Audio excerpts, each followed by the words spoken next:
Nabuwal at humambalang ang isang malaking puno sa bahaging yan ng sumulong highway sa Antipolo City bandang alas 8 kanina umaga. Nadamay rin ang isang poste at bumagsak sa lugar. Nagdulot po ito ng pagbigat ng trapiko. Agad naman nagsagawa ng clearing operations at rerouting ang mga otoridad. Dumating din ang kumpanya ng kuryente para itayo ang poste. Passable na po ngayon sa lahat ng uri ng sasakyan ang highway. At nagpapagaling naman ang isang rider at isang siklista na sugatan sa insidente. Mahigit 9,000 individual ang apektado ng Bagyong Luis at pinalakas na habagat ayon sa Office of Civil Defense. Halos 200 pamilyang inilikas sa La Union. Saksi si Sandy Salvacio ng GMA Regional TV. Mabilis na tumaas ang level ng tubig sa barangay Gising Sur, Nagilian, La Union. Super baha na po dito sa Gising Sur. Napalusong ang mga residente sa kulay putik na baha.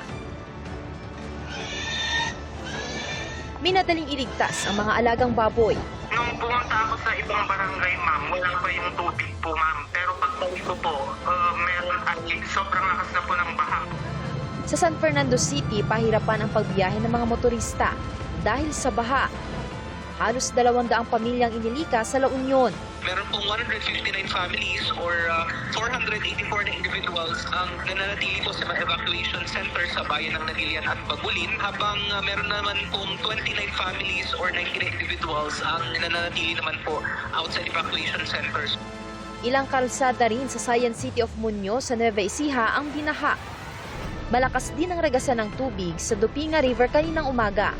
14 na barangay ang binaha sa Cabanatuan City. Ilang residente ang nagbangka para makarating sa paroroonan. Sa Calasiao, Pangasinan, tila naging swimming pool ang ilang covered court. Sa Adams, Ilocos Norte, abala rin sa mga motorista ang putik at bato na mula sa bundok at humarang sa kalsada.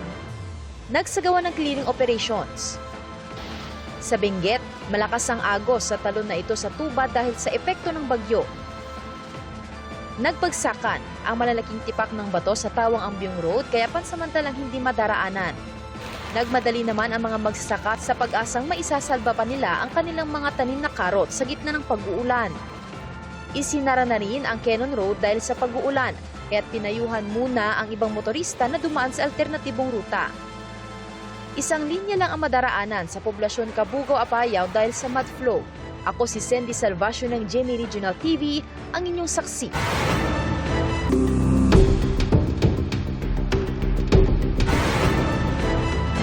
Sa pagpapatuloy ng impeachment trial ni Vice President Sara Duterte, sinabi ng tumestigong state auditor na dahil sa hindi umano maayos na pagkakaliquidate sa confidential funds ng Department of Education noong 2023, posibleng nagamit ito sa personal na bagay. Umalma ang depensa sa paggamit ng prosekusyon sa salitang scam. Saksi si Sandra Aguinaldo. Sa Day 12 ng impeachment trial ni Vice President Sara Duterte, inusisa ng prosecution ang paggamit ng confidential fund ng DepEd noong 2023. Ginamit daw ang pondong ito para sa counterinsurgency o panlaban sa rebelyon at mga terrorist group sa campus. Pero sabi ng testigo na si State Auditor Attorney Roderick Wamil, walang isinumiting dokumento ang DepEd na magpapatunay na nagawa nga ito. Ano naman ang dokumentong sinabmit ng DepEd para patunayan? Natunay nga na may terrorist ng mga eskwelahan. Meron ba? Submit the documents? Wala po silang sinabmit. Puna rin ng COA sa isang pinuntahan ng pondo. First quarter CY 2023 cash advance. Payment of allotments under the maintenance and other operating expenses authorized under the page 376 of RA number 11936 of the General Appropriations Act, fiscal year 2023. Anong ibig sabihin ng MOOE? Yung MOOE po kasi kasama yun doon sa kanilang regular funds. Ano ang regular funds at ano ang confidential funds?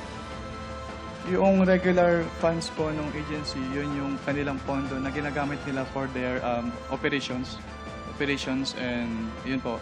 Well, yung confidential fund po, ito po yung specific lump sum ng agency which is to be used for their confidential operations.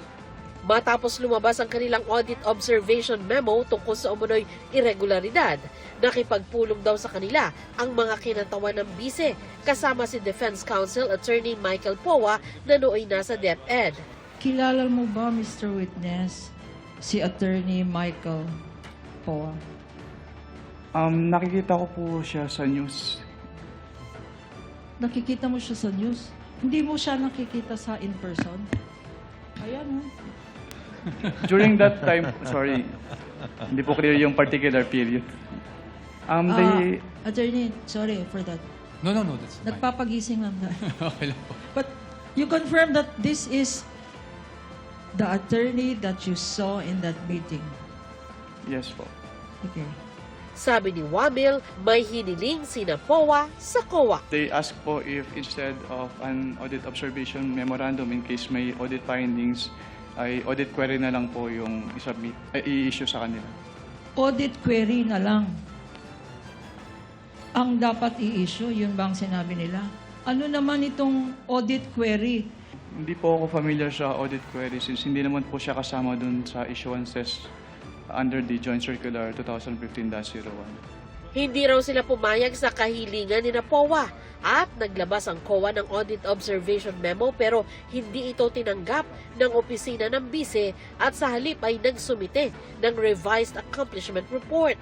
Kaya tanong ng prosecution, ang kabiguan ba raw na maliquidate ng wasto ang confidential funds ay ebidensya na nalustay ito? Please read paragraph 8.3. Under item 8.3, failure of the accountable officer to liquidate any public funds for which he is accountable upon demand by any duly authorized officer shall be prima facie evidence that he has put such missing funds or property to personal use and benefit. Ano ang ibig sabihin dito ng prima facie evidence? Ang ibig sabihin po ng prima facie evidence under 8.3 ay nagkaroon po ng presumption na ginamit yung funds for the personal use and benefit of the accountable officers. So kung ang accountable officer at masasabi mo ba na ang Vice President at ang and concurrently Secretary of Education, masasabi mo ba na accountable officer ito? Based on the joint circular po, yes po. Presumption ng ano? Under 8.3 po, presumption na yung fund po ay na-convert into personal use or benefit. Presumption na na-convert for personal use or benefit? Applicable dito sa sinabi mo? Conclusion of law, Your Honor. Calls for conclusion. Your Honor, that is... Your Honor, all these matters are pending still. Sustained. Your Honor, please, ang tawag ko lang doon, hindi prima facie evidence. Kung akong tatanungin, scam ito. Move to strike, No Your further Honor. Move to questions. strike. That is out of order, Your Honor. No further questions, Your Honor. So Move to strike. stricken from the record. Ayon kay Attorney Powa, maituturing na mischaracterization ang pagtawag ni Attorney Lorna Capuna na scam ang confidential funds ng bise. I just don't think it was proper to do that, especially at this point, no? Na ang witness naman na pinag-uusapan natin ay AON pa lang. To call it a scam is really a mischaracterization. Nanindigan naman si Kapunan sa kanyang sinabi. Paulit-ulit yan. At hindi mo ginamit. Ang pera na sinabi mong gagamitin, ang tawag doon, scam. Ang ini-scam, taong bayan. Ang worth ng scam na yan ay 612. Kanya miskin na tinanggal sa record. Gusto ko lang sabihin yun kasi, syempre, para maintindihan natin. Pag piniscam kayo, di ba, masakit ang loob. Sa cross-examination ng depensa, ipinunto ni Attorney Powa na sensitibo ang confidential activities at ang pagsusumite ng mga dokumento tulad ng mga resibo ay maaring magdulot ng leak o pagtagas ng impormasyon na maaring maglagay sa panganib sa operasyon. Commission on Audit Circular Number 92-385 dated October 21, 1992. Whereas these intelligence and confidential activities by their very nature are highly sensitive and confidential operations or missions, the details of which cannot be divulged. You being a lawyer, you know that there are laws prohibiting the unauthorized disclosure of confidential information, correct? Can you repeat po? You being a lawyer, sir, you are aware that there are laws prohibiting the unauthorized disclosure of confidential information, correct? Can you state what the specific laws po yung... Revised Penal Code under Article 229, for example, on the revelation of secrets. Yes po. Yes, Republic Act 3019. Pero pag kontra ng prosecution, luma na ang dokumentong yan. May mga panuntunan daw na dapat sundin sa pag-liquidate ng confidential funds dahil pondo ito ng bayan. Naungkat din ang sinabi kahapon na ginastos ang 125 million pesos na confidential fund ng OVP noong fourth quarter ng 2022 sa loob lamang ng 11 araw. Sa pagtatanong ni POA, sinabi ni Wamil na wala naman daw batas na nagbabawal sa haba o ikli ng panahong dapat gastusin ang pondo. Meron po bang provision dyan na nagbabawal na gamitin ito in perhaps 60 days? Wala po. Meron po bang nagbabawal na gamitin ito in 11 days? Wala din po. Kaya hindi po namin sinama sa findings namin yung 11 days na disbursement. It's just a statement of fact po on the AOM. Ipinakita rin sa paglilitis ang mga dokumentong pirmado ng bise nung siya pa ang Education Secretary bilang siyang accountable officer. Pero sa cross-examination, tinanong si Wamil kung may nakalagay ba sa audit observation memo na nalustay na pera. Meron po bang expressly nakasulat sa mga findings niya? Ask and answer, Your Honor. It is That is a presumption po. So hindi Opo. kailangan isabihin. May expressly po ba na nakasulat na may ni isang kusing na napunta sa bulsa ng Vice Presidente? Ask and answer, Your Honor. This... wait, don't answer. Uy. That question, Your Honor, has been asked and answered. We ask for ruling, Your Honor. Kahapon, sinabi ni Wamil sa korte na nag-issue ang COA ng Notice of Suspension sa tanggapan ng bise. Expressly says there is a presumption of misuse and that it is used for personal benefit. Tama? Based on this provision po, yes ma'am. And so far, unless proven otherwise, that presumption still holds. She is presumed to have misused or to have used it for personal benefit, Mr. Witness, correct? Yes ma'am. Pero giit ng depensa, sumagot ang mga tanggapan ni Duterte pero baka hindi na inabutan ni Wamil dahil nailipat na siya sa ibang opisina. You would confirm na sumagot ang OVP pero hindi na niya inabutan ang sagot or meaning hindi niya na alam kung sumagot man ng OVP dun sa Notice of Suspension? Yes po, hindi ko naman naabutan. So probably for another witness. Hindi pa rin daw pinal ang mga AOM at may pagkakataon pa na magsumite ng mga kinakailangang dokumentong OVP at DepEd. At wala pa umanong napapakitang maling paggamit ng pondo roon. Bukas inaasahang magtatanong ang Senator Judges kay Wamil. Inaasahan ding isasalang bukas ang isa pang bagong testigo. Kailangan ba ma-prove na yung buong 125 million ay questionable or yung 27 or just one portion is enough already to prove that there was culpable violation of the law or betrayal of public trust? You know what, actually, yeah, from the point of view of the citizen, 1 peso is already too much, no? But we understand na malalaking amounts ang involved dito. And that's the reason why sampling lang siya. Kasi ang pinapakita mo naman dito ay may pattern or merong propensity na gamitin sa hindi nararapat o sa naaayon yung pera. So, in other words, kung napakita ng prosecution na posible ito for these amounts and for these transactions, it is highly likely na ito din yung nangyari sa iba. Ako si Sandra Aguinaldo, ang inyong saksi. Ganap na pong bagyo ang LPA sa kanluran ng La Union at tinawag ito ng pag-asa ng bagyong Maymay at patuloy na minomonitor sa loob ng PAR. Ayon sa pag-asa, huli itong namataan 130 kilometers kanluran, hilagang kanluran ng Baknotan, La Union. Binabantayan din ang bagyong may international name na Dolphin sa labas ng PAR na huling namataan 1,970 kilometers silangan-hilagang-silangan ng extreme northern Luzon. Nananatili ang tsansa nitong pumasok sa PAR at kung sakali, papangalan ng bagyong Neneng. Inaasahang dadapis lang ito at hindi magla-landfall sa Pilipinas. Bagya namang tumaas ng 1 metro ang level ng tubig sa Angat Dam ngayong araw. Inulat po ng pagbati mula Washington, D.C. hanggang dito sa Pilipinas ang makasaysayang panalo ng Pinay tennis star na si Alex Ayala. Kasama po ng pagkamit ng unang WTA Tour title para sa isang Pilipino, umakyat po ang kanyang world ranking sa number 20. Ano kaya ang susunod na hakbang para kay Ayala? Saksi si Marie Zumal.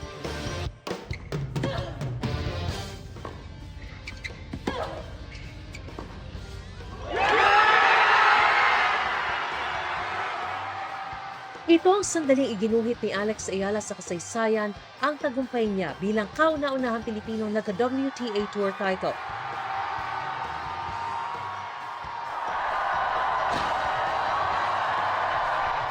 Wagi siya sa third set ng finals ng Mubadala DC Open laban kay world number 3 Jessica Pegula. In tricky circumstances, Sa score na 6-0 o 0. 500 glory for this magical young Filipina. Kanya-kanyang wagayway ng watawat ng Pilipinas ang mga Pinoy at iba pang taga-suporta ng 21-year-old tennis star na nanood mismo sa Washington, D.C.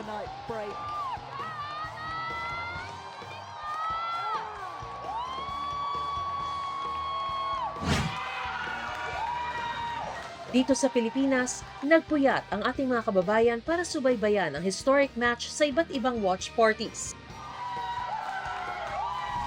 Congratulations, bonggang-bongga ka, girl. Talagang pinaglaban mo ang karapatan mo para mapunta ka sa pwesto mo. Deserve niya yon. Alex all the way rin daw ang grupo ng mga abogado. Pero ibang feeling pala na subaybayan mo siya ng gantong oras. Worth it yung OT, worth it yung pagod sa pagsulat ng mga pleadings. I'm not really a tennis fan, but I feel like if she wins this, it's a huge achievement for us Filipinos. And yes, I'm rooting for her. Go Alex, go Alex. Of course, she's representing the Philippines and siyempre, support sa bansa natin tsaka sa mga atleta natin. Thank you to all my supporters, especially the Filipino community here in DC and back home and wherever you are in the world. I really, guys, I feel all the love. Maraming salamat, mga kababayan. Maraming salamat. Kasama ng kanyang WTA 500 title, umani si Ayala ng 500 ranking points na nagpaangat sa kanya sa number 20 current world ranking. Napuno ng suspense ang finals lalo't na-delay ang labang scheduled dapat ng linggo sa DC dahil sa ulan. Lunes na ito itinuloy. Na ayon sa organizers ay isa sa pinakamaingay na Monday finals kahit may pasok. Ayon sa chairman ng Mubadala DC Open, halos 80% ng mga nagtatanong tungkol sa ticket selling ay si Alex ang hinahanap. Ang kanyang mga taga-suporta hindi binigo ni Alex. Ipinagbunyi si Alex ng Philippine Sports Stars mula kay pambansang kamao Manny Pacquiao at mga Olympia na sina weightlifter Heidelin Diaz, pole vaulter EJ Obiena at boxer Nesty Patesio. Nakipagpuyatan din para panuorin ang laban niya pati ang ilang politiko. Kaya pag may inaantok po na Senator Judge, malamang nanood kagabi. Na tila pinagkaisa ni Ayala na binati kanina bago simulan ang Day 12 na impeachment trial. May mga bagay-bagay na dapat pinagkakasunduan at pinagkakaisahan natin. Isa po dito ay ang tagumpay at kampyonato ng ating magaling at magiting na kababayan na si Alex Ayala sa DC Open. Bumati rin si Pangulong Bongbong Marcos kahit pa kabado raw siyang manood ng live. Dahil mukhang mayroon daw yata siyang dalang hindi swerte kapag nanonood siya ng personal na laro o nanonood siya live. Pero nagbigay na po siya ng kanyang pagbati sa congratulations. Pero may pagbati sigurong pinakamagdadala ng ngiti pag narinig ng batang Alex Ayala with chubby cheeks. Ang mensahe ni Rafa Nadal, ang tennis icon sa likod ng Tennis Academy sa Spain na nagbigay ng scholarship kay Ayala nung 13 years old pa lang siya.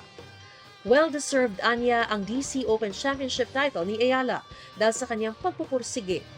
Talaga namang inspirasyon si Ayala sa mga bata ngayon. She's my idol. Dito sa Valle Verde Country Club na unang training ground ni Ayala, nakausap ko ang nakakasama noon ng Lolo Bob na nakapansin sa interes ni Alex sa tennis as early as 3 years old. Nakasilip ng ganun sa fence, nanonood ng tennis. Kasi si Miko, yung brother, ang talagang tinetrain. Tinanong niya, do you want to train tennis? You want to play? Doon na nag-yes si Alex. Seryoso siya, tsaka lahat ng pinagagawa sa kanya ng lolo niya, wala siyang reklamo. Sunod lang siya. Yun ba sa tingin niyo yung naging talagang ano niya? Oo, tsaka masaya siya. Walang bigayan, no mercy. So pag binagbigyan mo si Alex, so magagalit yung lolo niya. Pag natatalo siya, ma'am, so okay lang sa hindi na kami manalo. Nakilala ko rin ang hitting partner ni Alex mula 7 taong gulang. Yung mindset ni Alex at yung work ethics niya, iba. Saka sobrang focus siya. Saka at the age of 7, bihira lang makikita sa bata na nagsaserve ng volley. Lex, tuloy-tuloy lang. Sobrang proud ako sa'yo. Dito sa hard court na ito, madalas daw mag-train noon si Alex nung bata pa lang siya. Ang 4 na sulok ng court na ito, saksi sa kanyang hirap at sakripisyo para gumaling ng husto. Susi para maabot ang kanyang pinapangarap na kampyonato. Bagay na pinapangarap na rin ngayon ng maraming batang Pilipino. Ate Alex, I want you to play with me. Teach me how to reach your dream and so I can reach your dream. Katatapos pa lang ng laban niya sa DC pero nakatakdang sumabak ulit sa laro si Ayala sa Canada Open ngayong linggo. Makakaharap niya ang world number 71 na si Alicia Parks na tumalo sa kanya sa Australian Open nito lang Enero. Ang unang WTA Tour title inaasahang una pa lang sa mga tatargetin ni Alex sa kanyang Golden History. Ako si Mariz Umali ang inyong saksi. Tinalo po ni Pinay tennis ace Alex Ayala ang top 3 seeds na Mubadala DC Open sa Amerika. Una niyang tinalo si number 2 seed Elina Svitolina ng Ukraine. Yan po ay sa women's quarterfinal. Sunod naman po si number 3 seed at 4th-time Grand Slam champion Naomi Osaka ng Japan sa semifinals. At ngayon, tinalo naman ni Ayala ang top seed at world number 3 na si Jessica Pegula ng Amerika sa finals ng kompetisyon. Bago po yan, tinalo rin ng Pinay tennis ace ang defending champion ng Mubadala DC Open at may dugong Pinay na si Leila Fernandez ng Canada.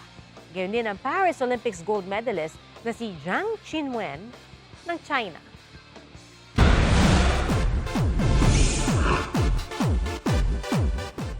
Nananatili pong kapuso ang award-winning actor na si Dennis Trillo sa kanyang muling pagpirma ng kontrata sa GMA Network. Muli pong mapapanood ang kanyang galing sa upcoming series na Hari ng Tondo at sa pelikulang Amir. Narito ang showbiz saksi ni Nelson Canlas. Sa mahigit 2 dekada ni Dennis Trillo bilang kapuso, di maikakailang tumatak ang marami niyang roles. Sa pelikula naman, di malilimutan din ang kanyang pagganap sa Green Bones. At ngayon, magpapatuloy ng pagpapakita ng galing ang kapuso drama king sa kanyang seryeng Hari ng Tondo kasama si Ruru Madrid. At sa GMA Pictures and GMA Public Affairs MMFF 2026 entry na Amir, na inaasahang aantig sa mga damdamin ng mga viewers. Sa dami ng projects na nagawa mo, ano yung one single learning mo as a person? Importante rin yung yung marunong kang tumangkilik, magpasalamat kahit dun sa mga maliliit na tao na kasama mo. Ang kanyang galing at pagmamahal sa kanyang craft, kinilala ng pamunuan ng Kapuso Network nang mag-renew ng network contract si Dennis. Kasama ni Dennis sa contract signing sina GMA President and CEO Gilberto Arduabit Jr., Executive Vice President and Chief Financial Officer Felipe S. Yalong, OIC for Entertainment Group at Vice President for Drama Cheryl Ching C, at manager ni Dennis na si Aguila Entertainment CEO Katrina Aguila. Dennis has always been at the forefront of the challenges that face us all as producers, and our success has been greatly influenced by his presence, his friendship, his person, yung pagkatao niya. Dennis is one of the finest actors the Philippines has produced. He has portrayed so much role. Again, Dennis and Katrina, thank you for trusting GMM again. And as stated by our president, at least a decade more to come. A true star is not defined only by trophies or box office movies or high-rating teleseries. It is also defined by the relationships that you've built along the way, your professionalism, your humility, and most of all, your power or your ability to move the audience in every role you take on. Nakakatuwa na alam mo yun, lahat nung paghihirap na yun, lahat nung dedication na yun, nagbunga na hanggang ngayon. Nelson Canlas ang inyong saksi.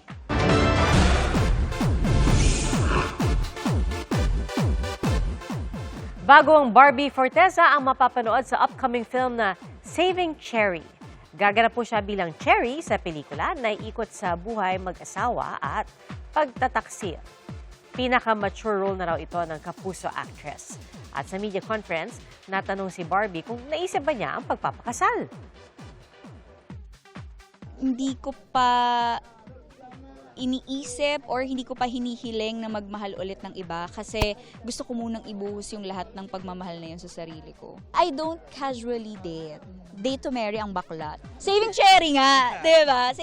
So date to marry po ako. So not until I'm ready and I'm really, really sure of the person I'm gonna go out with, hindi ako nakikipag-date.